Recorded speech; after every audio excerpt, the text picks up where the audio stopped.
Hello everyone, thanks for joining me on Facebook Live. I'm meteorologist Johanna Wagstaffe. My background is in seismology, so in the light of the recent magnitude 7.1 earthquake that struck very close to Mexico City yesterday. Search continues today for survivors amidst many crumbled buildings. I thought we would take some of your questions about the seismicity, the tectonic setting, any earthquake questions you might have about the earthquake yesterday, or any other connecting earthquake questions. So let me just start off by giving you a bit of an overview about what we know so far about this magnitude 7.1 earthquake striking yesterday about 130 kilometers southeast of Mexico City. It was 50 kilometers deep, but it was close enough to Mexico City that they did feel very strong to severe shaking, and the shaking was felt at that magnitude in a radius of over 100 kilometers. Now, as you may have heard by now, one of the big problems with earthquakes in Mexico City is that Mexico City is built on a lake bed. So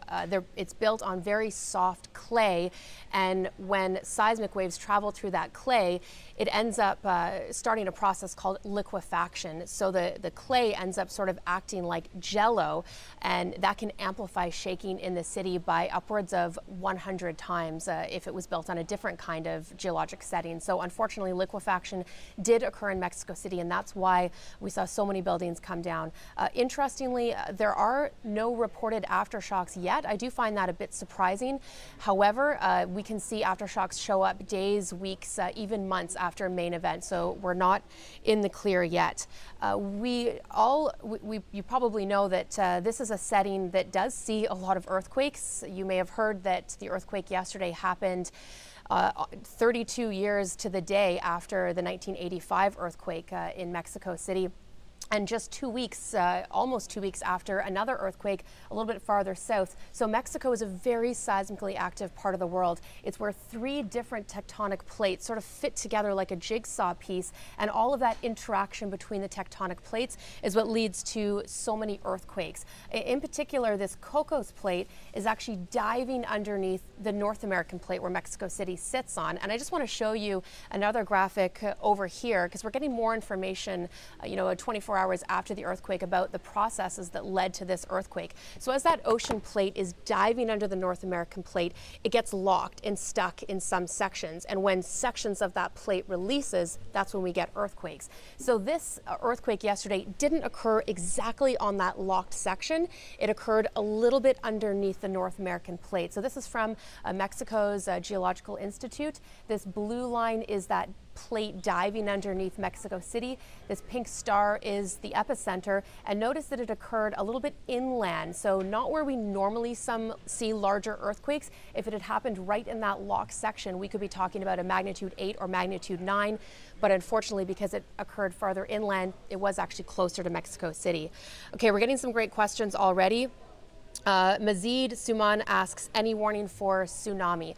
Good question. The fact that this earthquake occurred inland, and I'll just take you back, so it occurred well inland from the ocean, so it didn't actually disrupt the ocean and cause a tsunami. That's not to say that smaller tsunamis are not out of the question, even with an inland earthquake. Sometimes the shaking is so strong they can trigger underwater landslides, which leads to tsunamis. But in this case, it was far enough inland that it didn't actually displace the ocean floor. And that's what happens when we get tsunamis. The ocean floor actually changes when that energy is released, sometimes popping up the column of water above where the earthquake happened. So that popping up of the ocean floor leads to the popping up of the volume of water, and then that travels outwards as a tsunami. In this case, that didn't happen. Andy Willman asks, is there any correlation between the quake 2 weeks ago, also reports of one in New Zealand and Japan in the last 24 hours? Yeah, if you've been following along or have any sort of earthquake app, you've noticed there are a lot of earthquakes over magnitude 6 in the past few weeks. There is generally no correlation between any of them. I know it seems like sometimes there are earthquakes that happen all over the world in a cluster. A lot of that is just coincidences. We do see a lot of large earthquakes happen all around the world every day. We see hundreds of earthquakes. In this case, I want to take you to the 2 earthquakes that happened recently. So Our main earthquake happened near Mexico City.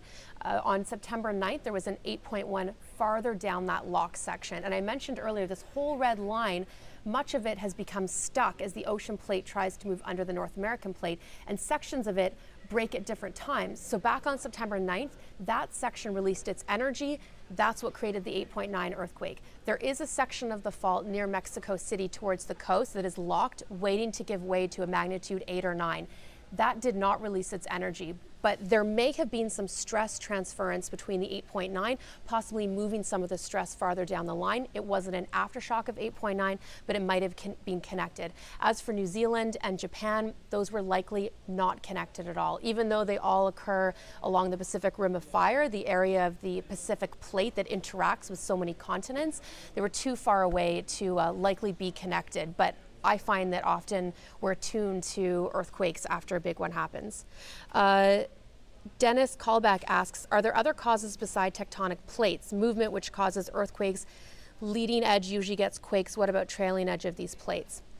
So yeah, the question is it just tectonics that leads to earthquakes? And in most cases, yes. The big earthquakes do happen when the plate tectonics that make up our whole world, and they're all sort of floating together on Earth's mantle like an eggshell, fitting together like jigsaw pieces. As they bump and grind into each other, that's where we get earthquakes. Now, you mentioned the leading edge of the two plates coming together. So as the ocean plate tries to move into the North American plate, that's where we're getting all these earthquakes. Interesting, out in the Pacific, because this Pacific plate is moving eastward, it's actually leaving a gap in the middle of Pacific, and that's a spreading zone. So while we don't get as many earthquakes there, that's where we do get volcanic islands like Hawaii. So it's all interconnected.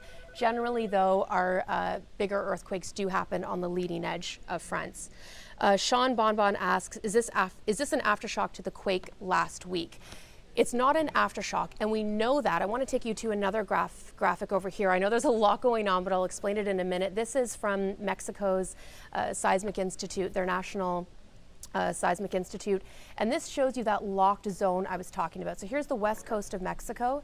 This is as the Pacific plate is trying to move into Mexico, and this is where we get all of the earthquakes. Now, all of these areas in orange and red, that's where we have seen recent earthquakes in the past 100 years or so, or greater than 100 years. So that's where the energy is all being released. Here's that earthquake back on September 8th. So this is an area where we had a gap. We hadn't seen a big earthquake in a long time. So that's how we know that the two plates had become stuck and we were waiting for energy to be released. So we knew that a big earthquake was expected in that area on September 8th. So the one that we saw yesterday is not an aftershock because it's in a different section of the fault line. But notice, here's where the earthquake happened yesterday. Here's a gap. So while we saw some energy being released yesterday, we did not fully see that locked section of the plate give way. So this is what seismologists will look at now. They're going to try and understand where the stress is being transferred. And I imagine they're going to come to the conclusion that there are still big earthquakes likely in this part of Mexico. Reber Jeff asks, did hurricanes trigger this earthquake? Are there imminent dangers of hurricanes in the east coast of the U.S.? There's been a lot of news lately, if you've been following along, to do with natural disasters. Hurricanes and earthquakes are not connected. They're different processes in the earth. Interestingly, some of these massive hurricanes we've been seeing lately are so large that they have triggered very quiet signals in the seismographs around the world that normally pick up earthquake signals. So a lot of the seismographs on the U.S. East Coast are actually picking up the noise of the hurricane, but the hurricane signal and the hurricane power, not enough to influence what's happening under the ground and vice versa, but fair question.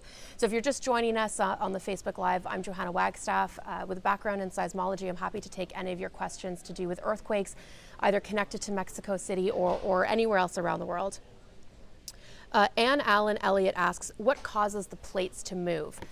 So tectonic plates, as I mentioned earlier, are sitting all around the Earth, and they are floating around, bumping into each other, sliding past each other, diving under each other. Let's see if I can find you a good graphic of, it's not going to be technical here. I'm literally just Googling tectonic plates, but I do have a good graphic to show you.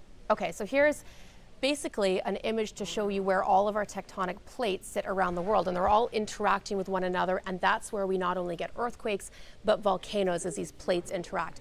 The reason why they're interacting with one another is to do with the convection deep within the Earth. So we've got the molten core around the Earth that's spinning. That creates convection, and it's literally bringing magma up from the core of the Earth to the crust, and that motion either pulls plates apart or pushes plates into other plates. So it all has to do with the spinning core of the Earth. Terrence Walter Craig asks, is BC's earthquake going to happen? Should I be ready? I'm glad someone asked this question. Yes, if you're watching from BC or anywhere in Canada that gets earthquakes, we do see them in Ontario, Quebec, even the East Coast, even the northern parts of the country, you should definitely be ready for an earthquake. BC is located also on one of the most seismically active areas of the world. So I mentioned that Mexico is where these 3 different plates come together. I'm going to show you what the tectonic setting off the coast of BC looks like. We also have 3 different plates that are locked together. Remember when I was telling you that the ocean plate in Mexico is trying to dive under North America? We have an ocean plate that's trying to dive under North America as well, and it has become stuck off the coast of Vancouver Island. In fact, stuck all the way down through to Northern California before it ends up changing directions and turning into the San Andreas. So yeah, we are waiting for a big earthquake. It could happen any day or, decades down the road. However, it's not just the big one that we're waiting for in BC. Like Mexico, they didn't get the big one yesterday. They got a magnitude 7. That's a large earthquake, but that's not the biggest one. So it's not just the 9.0s we're waiting for in BC. It's the 6s and 7s that, if they happen close enough to a big city like Vancouver and Victoria, can cause a lot of damage. It's even the 5s and 6s that, if they happen closer to areas in the south coast where we're at or below sea level, we can also get liquefaction. That's that amplifying of shaking due to the kinds of soil we sit on. So yes, absolutely, everyone in Canada who lives in a seismic zone should think about having an earthquake kit at their home, their office, their car, and think about making an earthquake plan, because as you're seeing videos out of Mexico City, there's a lot of panic when something like this happens, and if you've rehearsed what to do and you have a plan in place, it can make the recovery process that much easier. I'm glad someone asked that question. Hindi Stairs asks, what is the name of the fault line? I actually don't know the name of the fault line in Mexico. In BC, we're in the Juan de Fuca subduction zone. I'm wondering if this graphic has named the fault line. No, unfortunately, I do not know the name of the fault line that went. It's quite complicated in Mexico because, as I mentioned, the earthquake didn't happen right along that boundary where the plates have got stuck. It can get quite complicated. As one plate is trying to subduct under the other, you get crumpling of the North American plate, and it almost ends up splaying the Earth out. So we get a series of faults away from that main locked section. So it occurred on one of these inland faults. I'm not sure of the name, though, but I imagine there are probably dozens in Mexico. Gordon Laruzic asks, what is the difference between the North American plate and the Juan de Fuca plate? So taking you back to Canada, the Juan de Fuca plate, and actually I should move this over because it's actually this plate here. This is the Pacific plate. This Juan de Fuca plate is an ocean plate. The North American plate is a continental plate, and the difference between these two has to do with density, and that's why when an ocean plate interacts with a continent plate, one dives below the other. Because the ocean plate is heavier, it ends up getting pushed under the North American plate in a process called subduction. If 2 continental plates get pushed together, and that does happen in certain parts of the world like Nepal, where we see Everest and some of our tallest mountains, because they're the same density rather than one moving below the other, they end up crumpling into a mountain chain. So some of our biggest earthquake happens when a Pacific plate or an ocean plate runs into a continent plate and you get that subduction, but there are other kinds of interactions around the world. Eddie Love asks, why has the East Coast not had huge earthquakes like the rest of the world? Is the big one coming soon? A great question. As I mentioned earlier, BC is one of the most seismically active areas of the world. We were waiting for the big one. We could get medium to moderate sized earthquakes at any moment, but the rest of the country doesn't have that locked section. They don't have this interaction between 2 tectonic plates.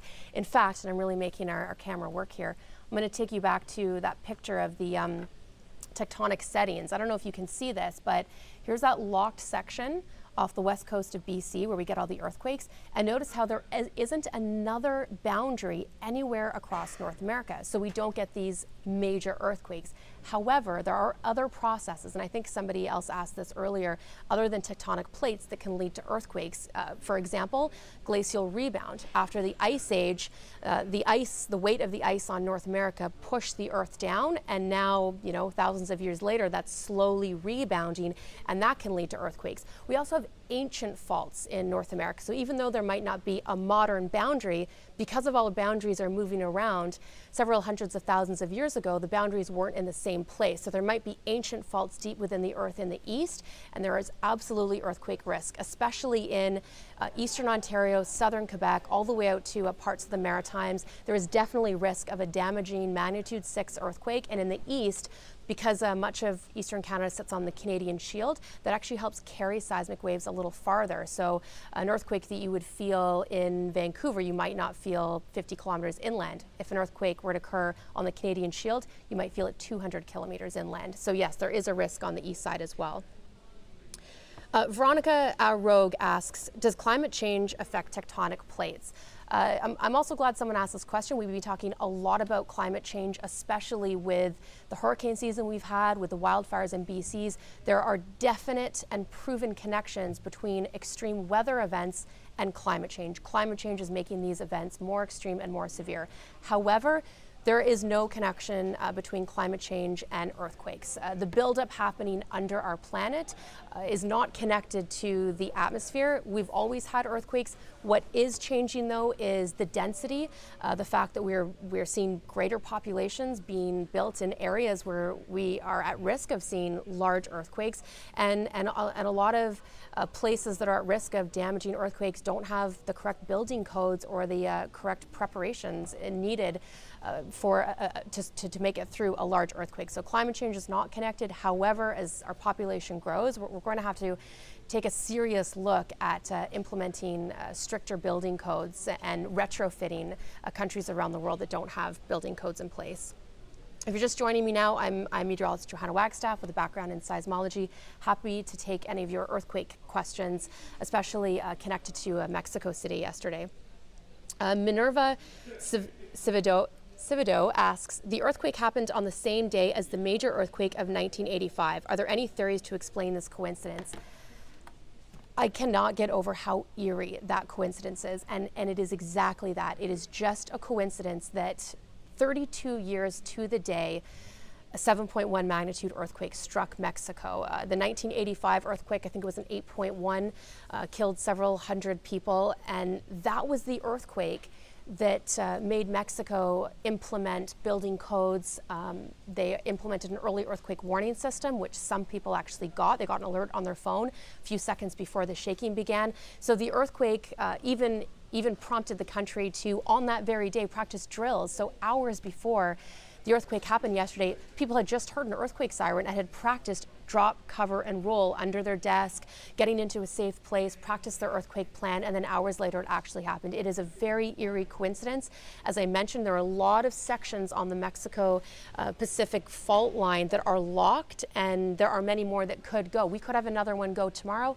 There could be years before we see another one go, and that is something that seismologists are working very hard to understand. We'll never be able to predict exactly when and where an earthquake happens, but we're getting better at knowing where these plate boundaries occur, what sections are at risk of breaking, where we see silent gaps. That's where we're nervous that an earthquake can happen. We haven't seen a major earthquake here off the coast of BC in several hundred years. So that's why we're worried. We know it's gone silent and it's time. So no connection, but yeah, I've got to admit that was very, very eerie.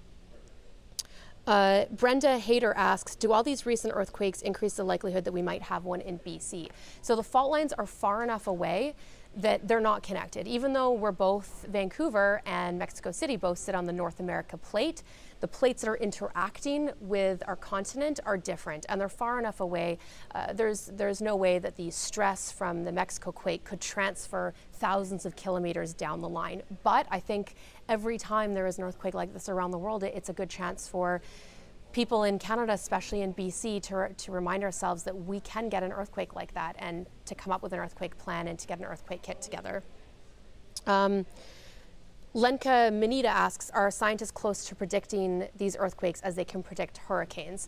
So we are getting very good at predicting hurricanes, but that's still not an exact science. There are so many factors that go into the movement and the strength of a hurricane. Every year, the computers are upgraded, models are honed in on, and we are getting better and better at forecasting major severe weather events.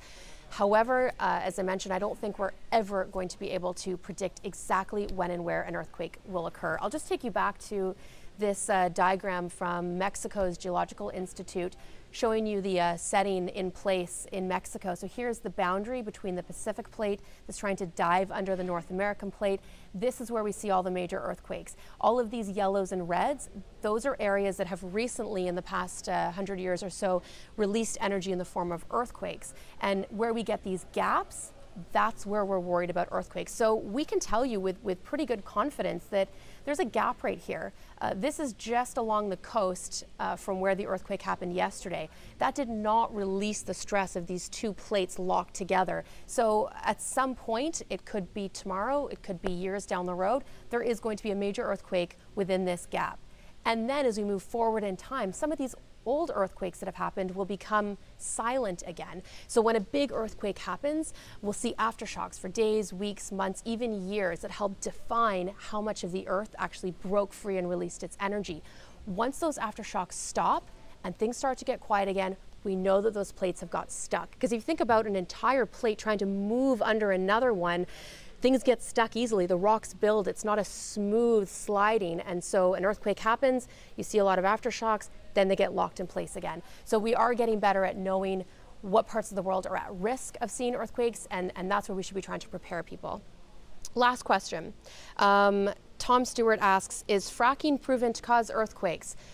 It's a good last question. Yes, there is a definite link between fracking and earthquakes. There is a lot of studies and research being done on the exact risk. We don't know exactly how big earthquakes caused by frackings can be, but especially in the U.S. Midwest, there are direct connections between injecting hydraulic fluid in the earth and that causing some of the motions of the tectonic plates and faults beneath the surface. So definitely a point of recent studies. But again, we're not sure if fracking can lead to a big earthquake or just smaller earthquakes. These were excellent questions. Thank you so much for joining us today. I'll see if I can hop on Facebook and answer some more of your questions. Here in BC, we just recently made an entire podcast on what will happen to BC when the big one happens here, called Fault Line. So I'll share the link with you if you're looking for more information. Thank you again for joining us, and we'll talk to you soon.